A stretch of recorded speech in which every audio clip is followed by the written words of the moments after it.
The Silent Soldiers of Grizzly Creek.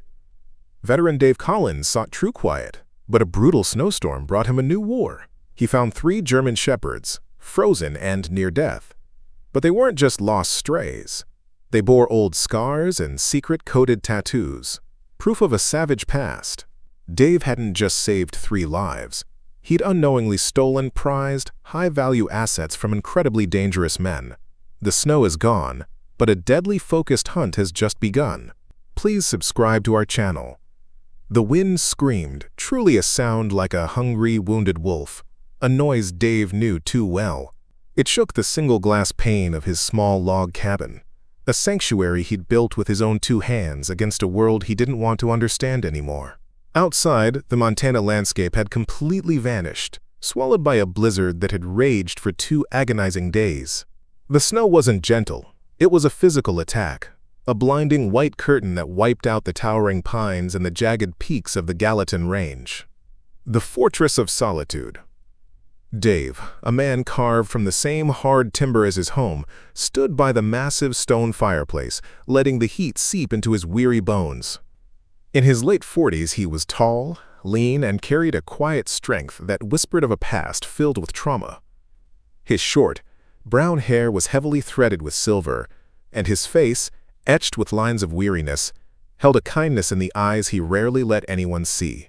He wore his cold-weather uniform, an old, unzipped brown leather jacket over a faded plaid shirt, a testament to years of rugged use.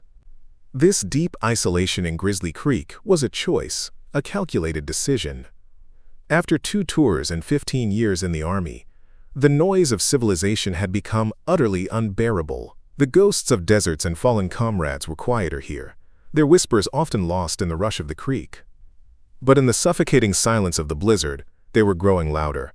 The rhythmic thump of the wind against the cabin walls sounded too much like mortar fire from a lifetime ago, and the flickering firelight cast shadows that danced like specters from his memories. He closed his eyes, taking a long, slow breath.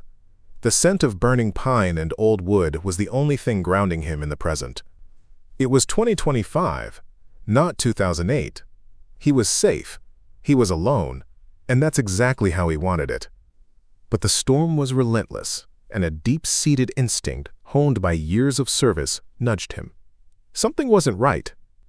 It was a feeling more than a thought, a subtle change in the rhythm of the gale.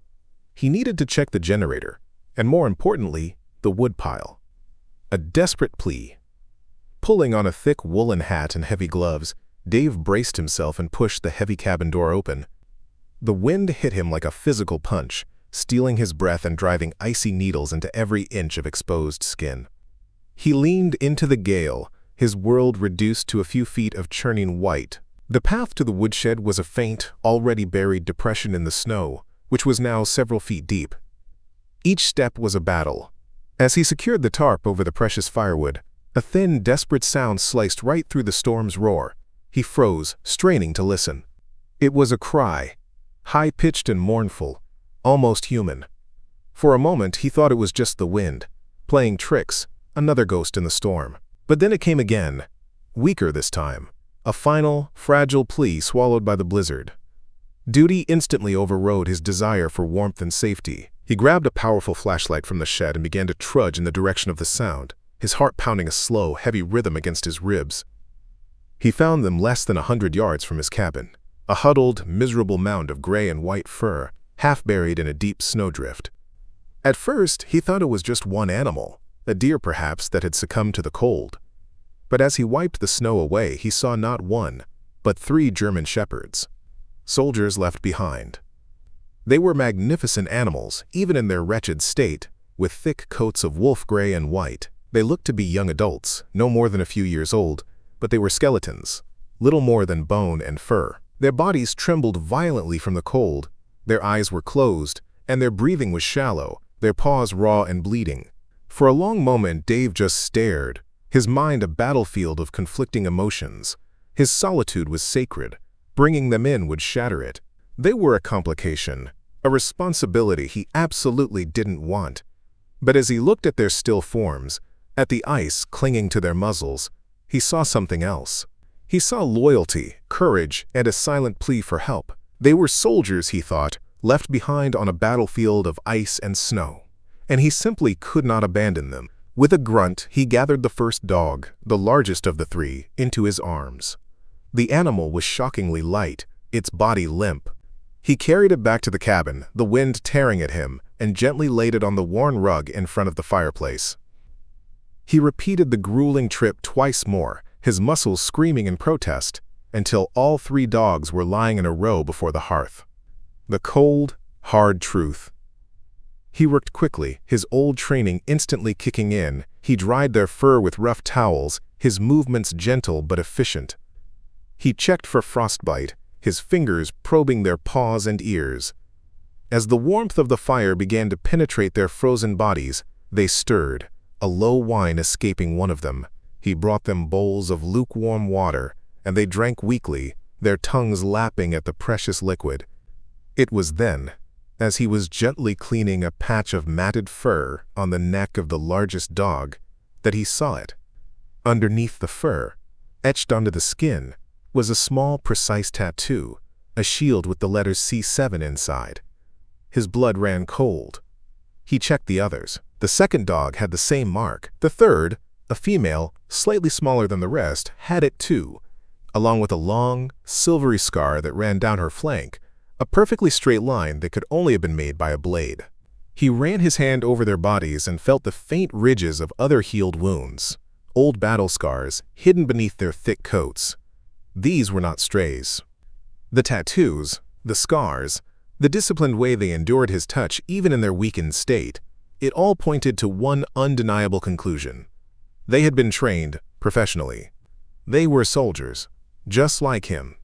And just like him, they had been discarded, left for dead, when their usefulness was over. The storm outside raged on, but inside the cabin, a new, far more dangerous storm was just beginning to gather. A quiet, lethal readiness. The blizzard finally broke on the fourth day. Sunlight, pale and thin, pierced the gray veil, spilling across a world completely remade in white. Inside the cabin, a fragile peace had settled. The three German shepherds, once near death, were now firmly on the road to recovery. The transformation was remarkable. With food in their bellies and the constant warmth of the fire, their coats regained their luster, and their eyes, once dull with exhaustion, now held a bright, unnerving intelligence. Dave gave them names that suited their silent, watchful natures. The largest male, the clear leader, he called Ghost. His movements were fluid and economical. He carried himself with an authority the others instinctively respected. The second male, always at Ghost's flank, was Shadow, the observer whose dark, intelligent eyes missed nothing. The female, the one with the long scar, was Echo. She was the most alert, her ears constantly swiveling to catch the faintest sound, her posture a perfect picture of coiled readiness. In the days that followed, Dave watched them, fascinated and deeply unsettled. They were unlike any dogs he had ever known. They moved together with a coordinated grace that spoke of relentless training. When he let them out into the deep snow, they didn't just bound or play randomly. They moved tactically, clearing the area around the cabin in a sweeping circular pattern, always aware of each other's position. They responded not to spoken words, but to his posture, the slight tilt of his head, a gesture of his hand. It was a silent language he knew well, the language of soldiers in the field, the sheriff's interrogation. The certainty of his initial assessment had hardened into cold, inescapable fact. These were military working dogs. His quiet, solitary life had been irrevocably breached. His supplies, meant to last him another month, were dwindling at an alarming rate. The time had come to break his self-imposed exile and make the trip into Grizzly Creek. He loaded the three of them into the covered bed of his old, rust-flecked pickup truck. They leaped in without hesitation and settled down immediately, as if they had done it 100 times before. The 20-mile drive into town was slow, the road still slick with packed ice. Grizzly Creek was a small town, the kind of place where everyone knew everyone's business. Dave, the reclusive veteran, was a subject of quiet curiosity. His arrival did not go unnoticed. As he pulled up in front of the general store, heads turned. It wasn't just his presence, but the three magnificent gray and white shepherds sitting silently in the back of his truck that drew their stares. He ignored the looks, focusing on his list: dog food, flour, coffee. He had just finished loading his purchases when a shadow fell over him. "Dave. Haven't seen you in a while." Dave straightened up slowly and turned. Sheriff Brody stood there, his hand resting casually on his belt. Brody was a man in his 50s. His uniform crisp, his mustache neatly trimmed. His face held a look of bland authority, but his eyes, small and dark, were sharp and missed nothing. "Sheriff," Dave acknowledged with a curt nod. "Heard the storm hit you folks up the mountain pretty hard," Brody said, his voice smooth. "Glad to see you made it through all right." He gestured with his chin toward the truck. "Quite the welcoming committee you've got there. New additions." "You could say that," Dave said, his tone giving nothing away. "Town ordinance says any new animals have to be registered down at my office." Brody continued, his smile not quite reaching his eyes. "Just a formality. Make sure they're up to date on their shots." "Where'd you pick them up?" "Found them," Dave said simply. Brody's gaze sharpened. "Found them up on the ridge during the storm. That's mighty lucky for them. No tags, I assume." "No tags," Dave confirmed. He felt a familiar prickle on the back of his neck. The feeling of being interrogated. Brody's questions were too precise, his interest too keen. This wasn't friendly small talk. This was a man searching for something. "Well, you bring them by sometime this week." Brody finished, clapping Dave lightly on the shoulder. "We'll get the paperwork sorted." He walked away without another word, leaving Dave with a cold knot tightening in his stomach. The unlikely alliance. Dave didn't know that their entire exchange had been watched from the window of the Grizzly Creek diner. Lena Petrova sat in a booth, a half-empty coffee cup, and a laptop in front of her. She was in her early 30s with sharp, intelligent features, a city journalist trying to write a boring human interest piece on the slow decline of rural Montana. But what she had just witnessed was not boring at all. The tension in that brief conversation between the town hermit and the seemingly placid sheriff had been palpable. It was a scene that didn't fit the sleepy narrative of the town. Her reporter's instinct, long dormant, flared to life. There was a story here, a real story, and it had everything to do with 3 beautiful, mysterious dogs. 2 days after his unsettling encounter with Sheriff Brody, Dave was splitting logs when the low, determined rumble of an engine disturbed the mountain silence. He lowered the axe and stood perfectly still. Ghost, Shadow, and Echo were instantly on their feet, not barking or growling, but standing as a formidable line of gray and white, their bodies radiating a calm, lethal readiness. A small, dark green SUV carefully navigated the final turn and stopped. A woman got out. "The journalist from the diner? Can I help you?" Dave's voice was flat. A clear dismissal. "Mr. Collins?" She called back, her voice clear and steady. "My name is Lena Petrova. I'm a journalist. I was hoping I could ask you a few questions." "I don't talk to reporters," Dave said, turning back to the chopping block, picking up another log. The message was unmistakable. "You are not welcome here." The offer of trust. He heard the crunch of her boots as she approached, stopping just short of where the dog stood, guard. "I saw you in town the other day." She persisted. "You and Sheriff Brody. Your conversation seemed intense." Dave brought the axe down with a sharp crack, splitting the log perfectly. He did not look at her town business. Quote, "It didn't look like town business," Lena said, her tone becoming serious. "It looked like an interrogation, and he seemed very interested in your dogs. That got his attention." He slowly straightened up and turned to face her, his eyes narrowed. "This is private property. I'd appreciate it if you left." "I will," she said, holding up her hands. "But please, just hear me out. Those dogs are special, aren't they? They aren't strays. I have a feeling you know that. And I have a feeling Sheriff Brody does too." Dave's silence was his only answer. He was a fortress, and his walls were high. Lena took a small step forward, her eyes fixed on the dogs. "I'm not here to write a story about the reclusive veteran on the mountain," she said, her voice softening with sincerity. "I'm here because I think those animals are in trouble, and I think you are too.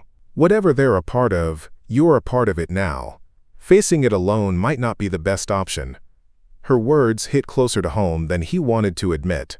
The cold knot in his stomach hadn't gone away.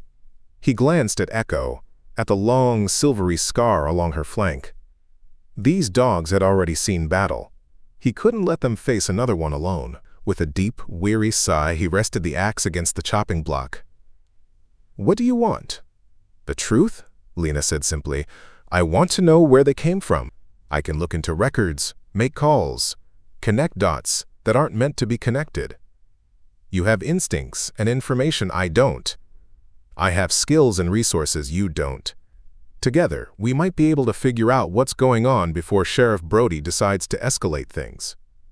Dave looked from her determined face to the three dogs, who were now watching him, waiting for his command. "The coffee is probably burnt," he said gruffly, turning toward the cabin. "But I'll make a fresh pot." It was the closest thing to an invitation he could manage. Lena smiled, a small flicker of relief, and followed him inside. Ghost, Shadow, and Echo filed in silently behind him, their eyes never leaving her. The fortress had been breached. An unlikely alliance had just been formed. The clue in the tattoo. The scent of brewing coffee and the low hum of a laptop filled the small cabin, creating a strange, tense domesticity. 2 days had passed, and a functional routine had emerged. Lena worked at his small wooden table, transforming a corner into an investigation hub. Dave went about his chores, the silent presence of the dogs a constant backdrop. "I need to get a clear shot of those tattoos," Lena said, looking up from her screen, the one on Ghost's ear and the one on Shadow's shoulder. "They're too precise to be random." Dave called the dogs over with a low whistle. Ghost, ever stoic, submitted to the examination without protest, allowing Lena to gently fold his ear and photograph the small, intricate symbol, a stylized shield crossed by a single lightning bolt. "These are high resolution," she explained, zooming in on the image. "Every detail matters." She uploaded the photos, encrypted them, and attached them to an email. "I have a friend, Marco. He's a wizard with this kind of thing. He can analyze the design, check it against databases of military and corporate insignia, things I don't have access to." "Will he help?" Dave asked, skepticism evident. "He owes me a favor," Lena said with a wry smile. "A big one." "He'll help."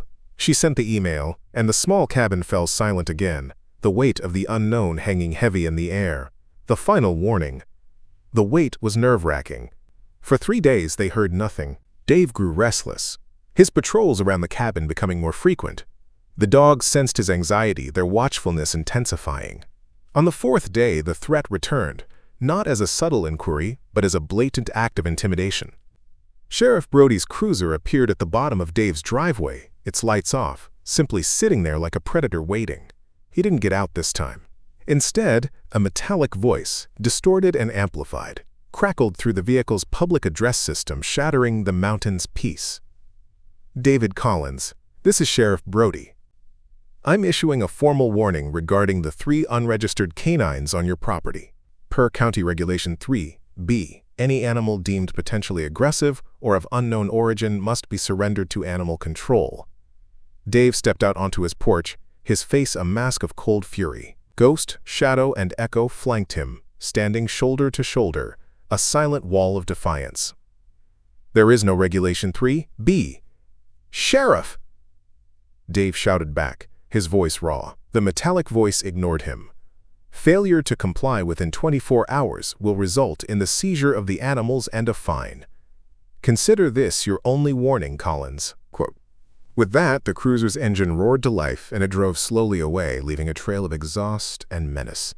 "He's not just pushing, he's trying to provoke you," Lena said, standing in the doorway behind him, her face pale. "He wants you to do something reckless so he has a reason to act." "He's going to get his wish if he keeps this up," Dave said through clenched teeth. Project Cerberus. That evening, as the last light faded from the sky, Lena's laptop chimed. An email had arrived. The subject line contained a single word: found. She opened it quickly, Dave leaning over her shoulder, the dogs gathering at their feet. The email from Marco was brief. "Not military, not officially. The insignia belongs to a private military contractor, Aegis Dynamics. Specifically, it's an internal unit marker for a now-defunct Special Projects Division. Very secretive, very black budget. They called it Project Cerberus. Be careful, Lena. These guys don't play." The name hit Dave like a physical blow. Aegis Dynamics. Every soldier who had served in the last 20 years knew them. They were a ghost army, hired for jobs that governments wouldn't publicly sanction, known for their brutal efficiency. Lena's fingers flew across the keyboard. Project Cerberus. Aegis Dynamics. She dove into the digital rabbit hole, using Marco's lead to bypass the corporate propaganda. She found financial reports, redacted government contracts, and finally, in a dusty, forgotten corner of a public server, an appendix to a Congressional Oversight Committee report from 2 years prior. Most of it was blacked out, but one line had been missed by the censors. Funding for Project Cerberus was terminated effective immediately following a significant asset containment failure during a field trial. Lena read the line aloud, her voice barely a whisper, "Asset containment failure."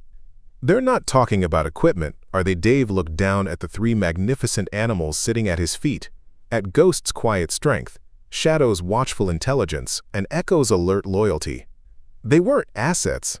They were soldiers. Discarded soldiers. The small-town harassment from Sheriff Brody suddenly felt like the tremor before an earthquake. The real enemy had a name, and it was Aegis Dynamics. The Inferno. The name Aegis Dynamics cast a long, cold shadow. The cabin, once a sanctuary, now felt like a fragile outpost on the edge of a war zone. Lena worked relentlessly, digging deeper. Dave secured the perimeter, cleaning his old hunting rifle. He watched the tree line with a hawk's intensity. The familiar, humming tension of imminent conflict had shattered the quiet peace he had cultivated for years. The attack came on the 3rd night. A heavy, wet snow had begun to fall, muffling the world in a blanket of white. Inside the cabin, a single lamp cast a warm glow. Lena had finally fallen asleep, her head resting on a pile of printed documents. Dave was on watch, sitting in his armchair, the rifle resting across his lap. He must have drifted off. One moment he was staring into the dying fire, the next he was jolted awake by a wet nose and a low, urgent whine. Echo was standing over him, her body rigid, nudging his hand insistently. He sat up, instantly alert. The cabin was unnaturally dark. The lamp had gone out, and there was a smell, acrid smoke, tinged with the sharp chemical scent of gasoline. At the same moment, Shadow was at Lena's side, whining until she stirred.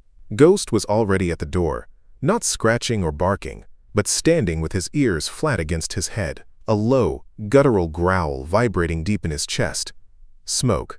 Dave rasped, his throat already raw. He could see it now, a thick black haze coiling near the ceiling. A wave of heat washed over them from the front of the cabin. The fire wasn't in the hearth, it was outside. It was everywhere. "Lena, wake up! We have to get out now!" Quote. Survival's anchor. Lena was on her feet, her eyes wide with terror. The smoke was getting thicker, dropping lower, and the crackle of hungry flames was now a terrifying roar. "The door is blocked!" Dave yelled over the sound. "The fire's on the porch!" Quote. They were trapped. The smoke stung their eyes and choked their lungs. But the dogs were not panicking. They were trained for chaos. Echo let out a single sharp bark and ran toward the back of the cabin, toward the small window in Dave's sleeping area. Ghost and Shadow immediately flanked Dave and Lena, pressing against their legs, guiding them, herding them away from the main room and the growing inferno. They stayed low, their bodies under the worst of the smoke. Dave followed Echo's lead, pulling Lena along with him. The small bedroom was less dense with smoke. Echo was on her hind legs, her front paws on the windowsill, looking back at them with an intensity that demanded action.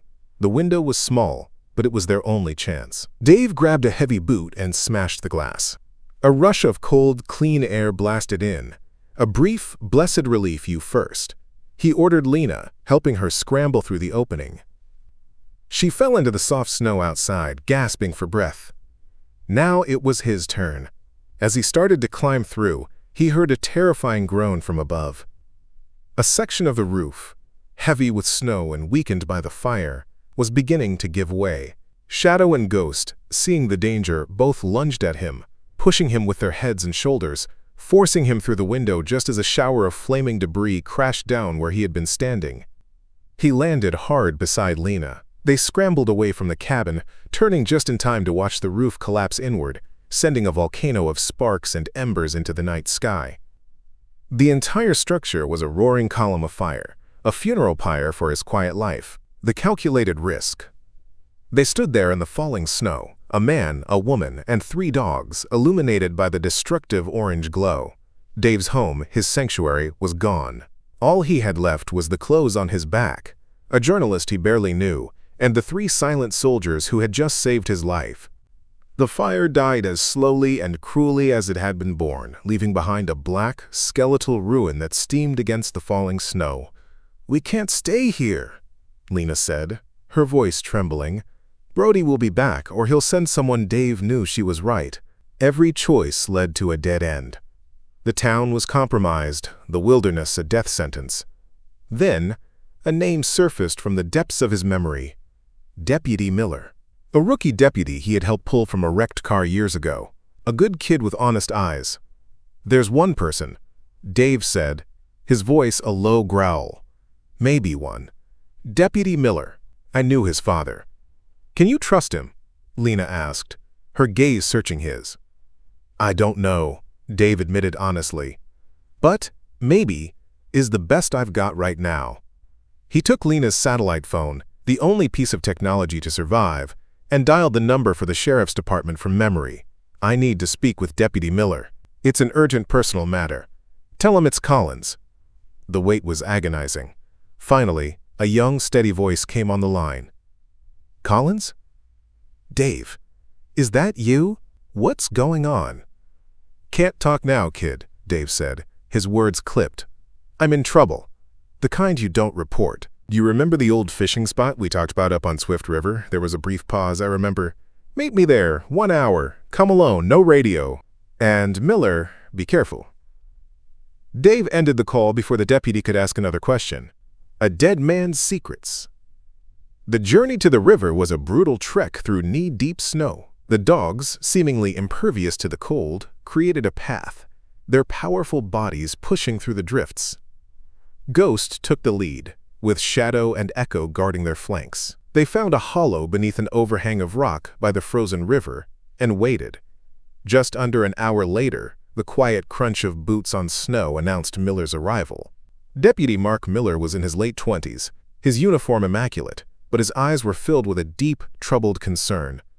"Dave, my God," Miller whispered, his gaze shifting from Dave's singed clothes to the 3 silent dogs. "Your cabin. Brody called it a training fire that got out of control. I knew it was a lie. He's on their payroll, isn't he?" Aegis Miller's jaw tightened. He gave a sharp, reluctant nod. "For years, he handles their local security, makes problems disappear." "They burned me out," Dave said, his voice devoid of emotion. "We have nowhere to go." Miller unzipped a large duffel bag. Inside were thick winter coats, blankets, and food. "I figured as much. You can't stay in the open, but I have an idea." He leaned in closer. "There's an old ranger station about 15 miles north of here, decommissioned back in the 90s. It's not on any current maps. The department uses it for storage sometimes, but no one's been up there in months." He paused, then added the crucial piece of information. "A few years ago, an old-timer lived up there, off the grid, a guy named Peterson. Turns out he used to be a trainer for Aegis Dynamics. He became a recluse, paranoid, always talking about how they threw them away. He died last year, but if he was hiding from Aegis, that station is the first place I'd look for whatever he was scared of." "I have a key," Miller said, pressing it into Dave's hand. "Along with a map, I'll keep Brody's attention focused elsewhere. I can be your eyes and ears inside. Just be careful, Dave. You're kicking a hornet's nest the size of this state." Dave clasped the young deputy's shoulder, a rare moment of connection. "You're a good man, Mark. Don't let this job change that." Quote, the footlocker. As the first hint of dawn began to gray the eastern sky, Dave, Lena, and the dogs set off again. They were no longer just refugees. They were hunters, following a cold trail to a dead man's secrets. The old ranger station was a ghost. It stood in a small clearing, its windows dark and empty eyes. The journey had been arduous, a 15-mile march through unforgiving terrain. The key Miller had given them turned in the frozen lock with a reluctant screech. The air inside was frigid and smelled of dust and forgotten years. It was a single large room with a stone fireplace, It was bleak, but it was shelter. It was defensible. While Lena huddled under a blanket, Dave and the dogs went to work. He soon had a small, hesitant fire crackling in the hearth.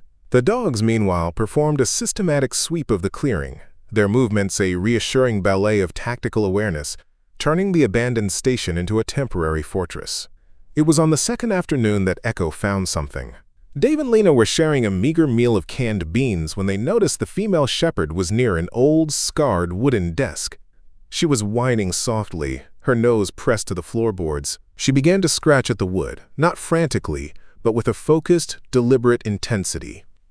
"What is it, girl?" Dave asked, walking over to her. Echo looked up, whined again, and then nudged a specific floorboard with her nose. Dave knelt, running his fingers along the edges of the board. He pulled out his multi-tool and used the prying attachment to work at the edge. The old wood groaned in protest, but then, with a final splintering crack, a section of the board lifted. Beneath it was a dark, hollow space, a secret compartment. Reaching inside, Dave's fingers brushed against the cold, smooth surface of metal. He pulled it out, a military-style footlocker, small and dented, but sealed tight. The asset containment failure. A shared, electric silence filled the room. They carried the box over to the firelight. It wasn't locked. With trembling hands, Dave lifted the latches and opened the lid. The contents were a time capsule of a man's fear and guilt. On top was a thick, leather-bound folder. Beneath it, nestled in yellowing foam, was a ruggedized external hard drive. Lena reached for the folder first.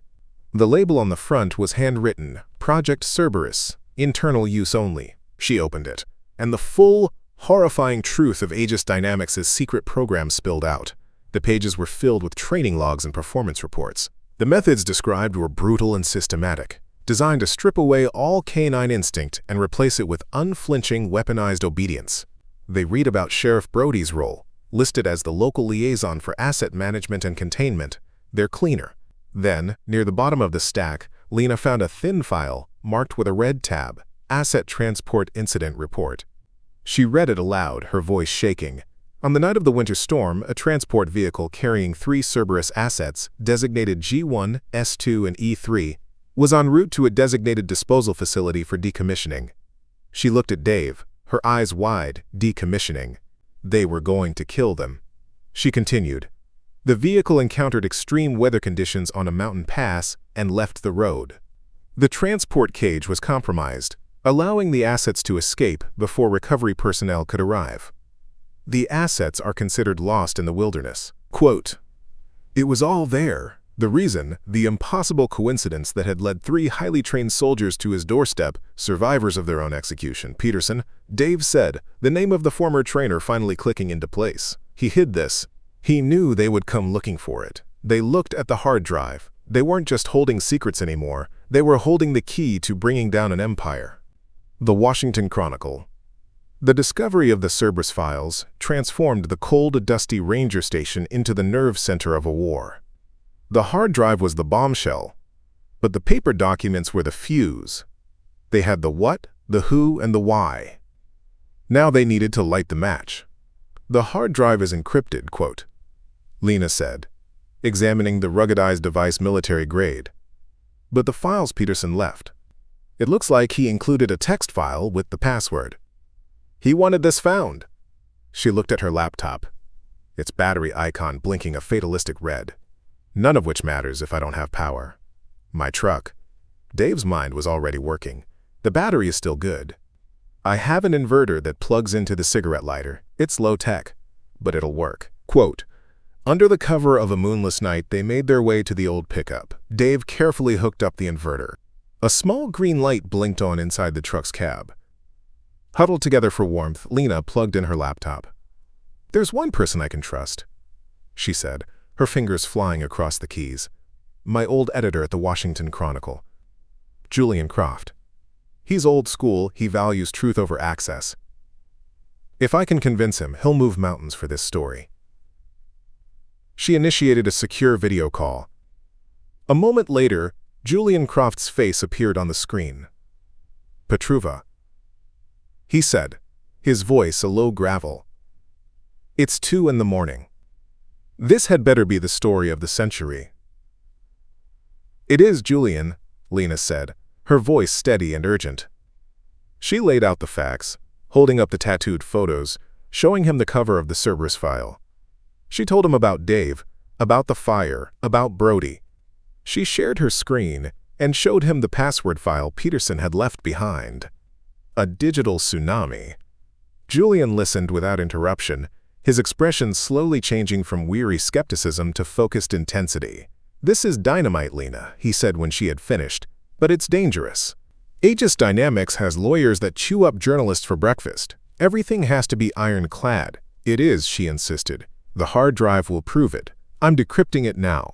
It has videos, internal memos, financial records linking Brody to their payroll. Everything. Send it all to my secure server." Julian commanded, all traces of sleepiness gone. "I'll get our legal team on it immediately." "You write the story. Write it like your life depends on it." The call ended. For the next several hours, the cab of the truck became a newsroom. Lena wrote with a ferocity she hadn't felt in years, weaving a narrative of corporate greed and the silent suffering of the animals caught in the middle. Dave sat in the passenger seat, his rifle across his lap, his eyes scanning the dark woods. Ghost, Shadow, and Echo lay in the snow outside, a living security system. By dawn, it was done. A 10,000-word exposé, complete with scanned documents, photos, and links to the decrypted video files. She hit send. The story, titled "The Ghosts of Project Cerberus," went live on the Washington Chronicle's website at noon that day. The impact was immediate and explosive. It didn't just make a splash. It was a digital tsunami. The article was shared hundreds of thousands of times within the first hour. The hashtag Project Cerberus began trending nationally. The video clips Lena had uploaded, showing the brutal training methods, went viral, sparking a firestorm of public outrage. Aegis Dynamics was caught completely off guard. Their first response was a hastily written press release that reeked of panic. But the dam had broken. The evidence was too overwhelming, the public anger too visceral. Back in the cold, silent ranger station, Lena refreshed the page on her phone. They watched the story they had unleashed terror across the world. They were no longer hiding. They were at the center of the storm, the final stand. The storm they had unleashed online was followed by an eerie, tense silence. For a full day they remained at the ranger station, an island in the middle of a hurricane. The call came from Miller on the second day. "They're trying to get ahead of it," he said, his voice low and rushed. "Brody just announced an emergency town hall meeting tonight at the community center. He and some lawyers from Aegis are going to address the baseless allegations and reassure the public. It's a sham, Dave. They're going to try and paint you as a crazy, disgruntled vet and Lena as a fame-hungry reporter." "Let them," Dave said calmly, a cold resolve in his voice. "We'll be there." "Good," Miller replied. "The world is watching Grizzly Creek right now. This is your stage. I've also, made a call to a friend of my father's. I can't promise anything, but if things go sideways, we might not be alone." That evening, the Grizzly Creek Community Center, a simple log building, was packed to the rafters, a tense mix of lifelong residents, outraged animal lovers, and a swarm of national media, their cameras creating a forest of technology. On the stage, Sheriff Brody stood at a podium, looking uncomfortable. Flanking him were two Aegis lawyers in impeccably tailored suits. "I know there are a lot of concerns," Brody began, his voice weak. One of the lawyers, Marcus Thorne, stepped forward. "Let me be clear," Thorne said smoothly. "The allegations made against Aegis Dynamics are not only false, they are libelous. Mr. Collins is a man with a known history of instability, and Miss Petrova is a disgraced journalist looking for a comeback. There is no Project Cerberus. It is a complete fabrication." He never finished the sentence, justice on pause.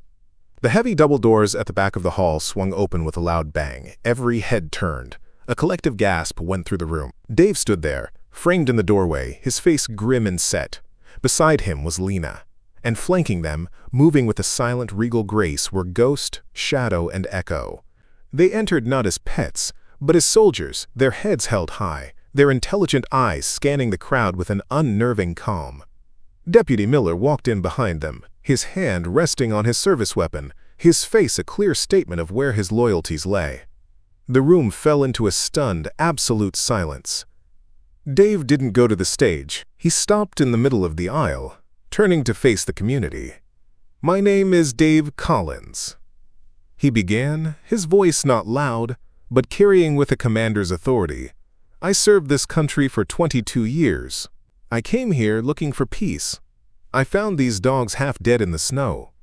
He told them everything: the tattoos, the threats, the fire. His words were simple, direct, and devastatingly honest. Thorne, the lawyer, seeing his narrative collapsing, tried to interrupt.